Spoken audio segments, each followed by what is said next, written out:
മലയാള സിനിമയിലെ മറ്റൊരു ആക്ടറുടെ ഇന്ന് രാവിലെ വന്നൊരു സ്റ്റേറ്റ്മെന്റ് ആണ്. മലയാള സിനിമയിലെ ആക്ടേഴ്സിനൊക്കെ പബ്ലിക് ഫിഗേഴ്സിനൊക്കെ വെയിറ്റ് കുറയ്ക്കണം, 6 പാക്ക് നേടണം, അവർ തിരക്കിലാണ്, പ്രതികരിക്കാനൊന്നും അവർക്ക് നേരമില്ല എന്ന്. എല്ലാ സംഗതികൾക്കും പ്രതികരിക്കണമെന്നുണ്ടോ പബ്ലിക് ഫിഗേഴ്സ്? അങ്ങനെ നിർബന്ധമുണ്ടോ? നമ്മുടെ ജോലിയുടെ ഭാഗമല്ല അത്. അതാണ് എന്റെ ചോദ്യം. അത് പ്രതികരിച്ചിരിക്കണമെന്നുണ്ടോ? ഞങ്ങളുടെ ആരുടെയും ജോലിയുടെ ഭാഗമല്ല അത്. ഓക്കെ, നമ്മള് പല കാര്യങ്ങളിലും പ്രതികരിക്കണമെന്ന് തോന്നുമ്പോൾ പ്രതികരിക്കും. ഓക്കെ, പ്രതികരിക്കണ്ടെന്ന് തോന്നുമ്പോൾ പ്രതികരിക്കാതിരിക്കാനുള്ള സ്വാതന്ത്ര്യം അതുപോലെ തന്നെ ഉണ്ട് അല്ലേ? വണ്ണം കുറയ്ക്കുക, മസിലുണ്ടാക്കുക എന്നൊക്കെ പറയുന്നത് നമ്മുടെ ജോലിയുടെ ഭാഗമായിട്ട് ചെയ്യേണ്ടതാണ്.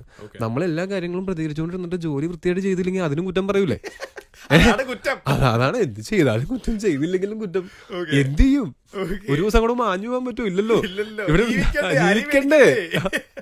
അതായത് എന്തെങ്കിലും പറഞ്ഞു കഴിഞ്ഞാൽ അഭിപ്രായം പറയാൻ ഇവനാരാ എന്ന് ചോദിക്കും. മിണ്ടായിരുന്നാൽ ഇവനൊന്നും നട്ടലില്ലേ എന്ന് ചോദിക്കും. എന്തെങ്കിലും ചെയ്താൽ ഇവൻ ചെയ്യുന്നത് സിനിമയുടെ പ്രൊമോഷന് വേണ്ടിയിട്ടാണെന്ന് പറയും. ഒന്നും ചെയ്തില്ലെങ്കിലോ കണ്ടാ തിരിഞ്ഞു നോക്കിയില്ല അവൻ എന്ന് പറയും. ലക്ഷങ്ങൾ മേടിക്കുന്നത് എന്നിട്ട് തിരിഞ്ഞു നോക്കിയില്ല. ഇതിനൊക്കെ ചെവി കൊടുക്കാൻ നിന്ന് കഴിഞ്ഞാൽ ഭയങ്കര പാടാണ്. അതുകൊണ്ട് എന്താ, സ്വന്തം കാര്യം നോക്കി പോവുക, ചെയ്യാൻ തോന്നുന്ന കാര്യങ്ങൾ ചെയ്യുക, ചെയ്യണ്ട എന്ന് തോന്നുന്ന കാര്യങ്ങൾ ചെയ്യാതിരിക്കുക. ചുരുക്കത്തിൽ പറഞ്ഞാൽ ഈ പബ്ലിക് ഫിഗർ എന്ന് പറഞ്ഞാൽ ഒരു പഞ്ചായത്ത് കിണറല്ല. എന്തുണ്ടെങ്കിലും കുടം എടുത്തോണ്ട് അങ്ങോട്ട് വരാൻ.